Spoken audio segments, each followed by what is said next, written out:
ውድ እህት ወንድሞቼ ዛሬ በጣም ነው ደስ ያለኝ። ውብዬና ናሆም ታርቀው ይሄ ጊዜ ተመልሶ ስላየሁኝ በጣም ነው ደስ ያለኝ። እንግዲህ ጠላቶቻቸው ቅጥል ሊበሉ ማለት ነው። አሰላሙ አለይኩም ወራህመቱላሂ ወበረካቱ።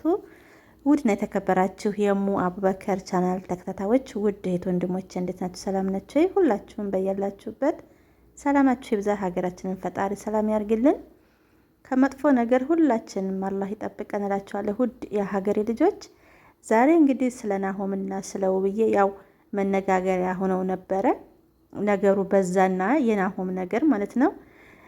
ዛሬ ደግሞ የድሮ ፍቅራቸው ተመልሶ ውብዬም ደስ ብሏት ፈገግታዋን አይተናል። እንኳንም ወደ ድሮ ፍቅራቸው ተመለሱ። በነገራችን ላይ በጣም ነው ደስ ያለኝ እኔ እንደ አንድ ተመልካች ማለት ነው። ምክንያቱም እኔ ሚዲያ ላይ ቢሆን የማውቃቸው ብዙ ልጆች የትዳር አይዲያ የሚሆኑ ልጆች አሉና ከነዛ መሀል ውብዬና ናሆም በጣም ደስ የሚሉ ጥንዶች ነበሩና ያው በመሀላቸው ብዙ ክፍተት እየተፈጠረ ነበረ። ምክንያቱም በማይሆን ነገር በማይሆኑ ሰዎች ማለት ነው። አንዳንድ ጊዜ ለሰው ልጅ ሰው ጥሩም ነው መጥፎም ነው ማለት ነው።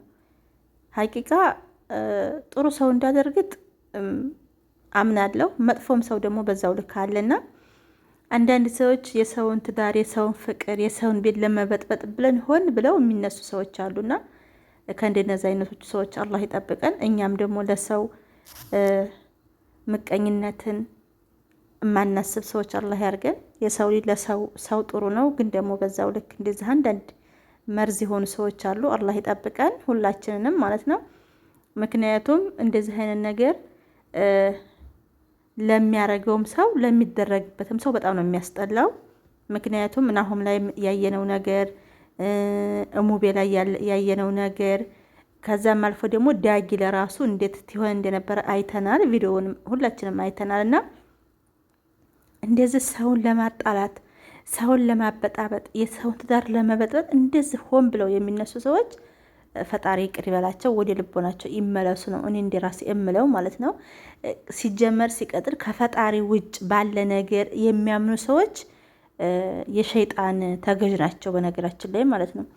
ምክንያቱም እርግጥ ለጊዜው ይጎዳል፣ ለጊዜው ግን ደግሞ ፈጣሪ ነው ሁሉ ኃይል ያለው ምንም ነገር ማድረግ የሚችለው ማለት ነው። እና ያውም ቢሆንም ግን ያው በጊዜው ምንም ቢሆን በሸይጣን የሚሰራ ነገር በጣም ነው የሚያስጠላው፣ በጣም ነው የሚከብደው። እንግዲህ ናሆምንም አይተናል እንዴት ሲሆን እንደነበረ፣ ወንድሙም እንደዛ ውብዬ እንደዛ ሲያቋሽሻት፣ እንደዛ ሲያረጋት፣ ውብዬ ላንተ የምትገባ ሴት አይደለችም ሲል የነበረው ወዶ እንዳልሆነ አይተናል ቪዲዮው ላይ። ግን ደግሞ ሱብሃንአላህ ይሄን ያህል እንደዚህ ቤተሰብን ለማበጣበጥ፣ ቤተሰብ እንደዚህ ለማለያየት ሆን ብለው የሚነሱ ሰዎች ስራ ያላቸውም ነው ወላ እንዴት ነው ያልገባኝም። ምክንያቱም የሰው ልጅ ጥሮ ግሮ በራሱ ህይወት በራሱ አቅም መቆም እያለበት እንደዚህ ሰውን ለማበጣበጥ፣ ሰውን ለመለያየት፣ የሰውን ኑሮ ለማጥፋት፣ እህት ወንድምን፣ ባልና ሚስትን እንደዚህ ለማበጣበጥ የሚነሱ ሰዎች ፈጣሪ ልቦና ይስጣቸው፣ ወደ ልቦናቸው ይመለሱ። ምክንያቱም ምንም ቢመጣ ምንም በፈጣሪ የሚያምን ሰው፣ በጌታው የሚያምን ሰው እንደዚህ አይነት የቆሸሸ ስራ አይሰራም፣ ሀቂቃ ማለት ነው። ምክንያቱም ምን አቅም አላቸውና እንደዚህ አይነት ነገር የሚሰሩት ማለት ነው። ሁሉን ነገር የሚያረገው ፍቅርንም ሆነ ገንዘብንም ሆነ ጤናንም የሚሰጠው ፈጣሪ ብቻ ነው። ከፈጣሪ ውጭ ያለ ነገር ለራሱ ማድረግ የማይችል ለሰው እንደዚህ ሰውን ለማበጣበጥ ማለት ነው። እና በጣም ነው የሚከብደው ሀቂቃ። ግን በነገራችን ላይ በዚህ አጋጣሚ የውብዬ ወንድም ያው በመጨረሻው ጊዜ ለትንሽ መጥቶ ናሆም ጋር ያው ተበጣብጠዋል። ወደ ጠብ እስከ ዛሬ ድረስ ይህን ያህል ጊዜ ሲጣሉ ቤተሰቦቿን አይተናነቅም። የውብዬ ቤተሰቦች በነገራችን ላይ በጣም ነው የማደንቃቸው። በዚህ አጋጣሚ ጣልቃ አይገቡም ትዳር መካከል ማለት ነው። እና ያሁኑ ግን ለትንሽ እንደዚህ ውብዬም ይቅርታ ማድረጓ ለማይቀር ቤተሰቦቿን ነግራ ወንድሟ መጥቶ እንደዛ ግጭት ውስጥ ባይገቡ በጣም ጥሩ ነበረ። ግን ደግሞ ተሆነም ኢንሻአላህ ይታረቃሉ ብዬ አስባለሁኝ። ውብዬና ናሆም እንድታረቁት ወንድሟና ደግሞ ናሆምም ኢንሻአላህ ይታረቃሉ። ግን አንዳንድ ጊዜ ቆርጠን ለማንቆርጥ ቤተሰብን ጣልቃ ባናስገባ ጥሩ ነው። ምክንያቱም ውብዬ አሁን እንደዛ ስትለመን እንደዛ ስትሆን መጀመሪያ ቆርጣ እንደማትቆርጥ ልቧ እንደማይቆርጥ እያወቀኝ ወንድሟን መጥራት የለባትም ነበር ማለት ነው። ምክንያቱም እሷ አሁን ወደ ትዳሯ ተመለሰች። ወንድሟና ባሏን ግን ያው እንትናለች አቀቃመች ማለት ነው። ያ ማለት ትዳር መካከል ደግሞ ቤተሰብ እንደዚህ ጠብ ካለ ምናምን በጣም ነው የሚያስጠላው። ምክንያቱም ወይ ከቤታችሁ ወይ ትዳራችሁ ለመሆን ወይ ተቤተሰቦቻችሁ አኮኑ ባሏን እንደዚህ አረገ ባላችሁን አትተው። ቤተሰብ በጣም ነው የሚከብደው እና እርግጥ የልጆቹ አባት ነው፣ ምንም ማድረግ አትችልም። ግን ደግሞ ውብዬ ወንድሟን ባጠራው ጥሩ ነበር፣ ናሆም ጋር ባይገጫጩ ማለት ነው። እና ትናንትና በጣም የገረመኝ ነገር ውብዬ እንደዛ ስትለመን ታገር ለቃለሁ ምናምን ስትል ነበር፣ አይተናል ቪዲዮውን። እና ግን እንደዛ ስትል የነበረው ሁላ ቆርጣ አይደለም።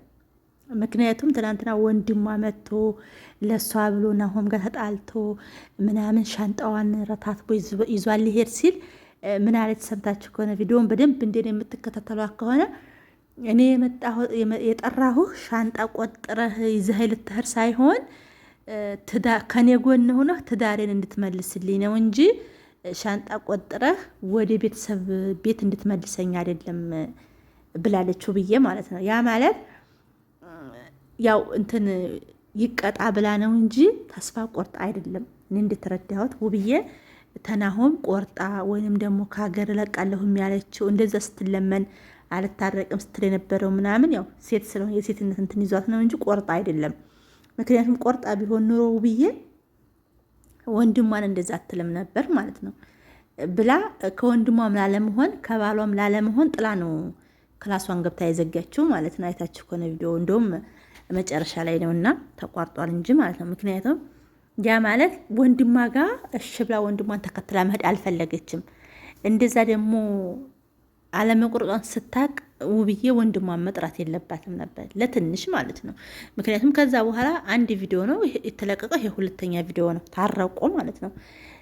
ሐኪም ቤት ሁና ነው እንግዲህ ወንድሟ የመጣው። ከሐኪም ቤት ወጡ፣ አንድ ቪዲዮ ተሰራ። ከዛ አሁን ታረቁ። እርቁም ላይ እዚህ ቪዲዮ ላይ እንደምናየው ወንድሟ የለም ማለት ነው።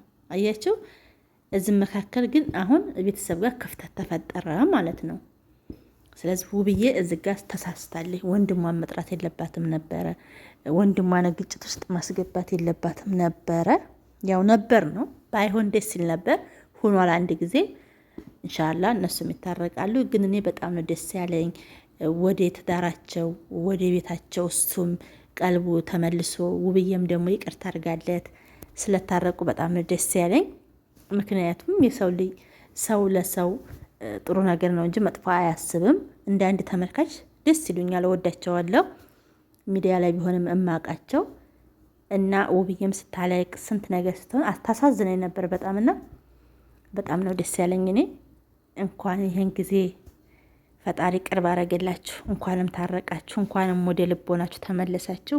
በዚህ አጋጣሚ ጓደኞቻቸውን ቤተሰቦቻቸውን ስንት እነሱ እንዲታረቁ ሲጥሩ የነበሩ በጣም ብዙ ልጆች ነበሩ።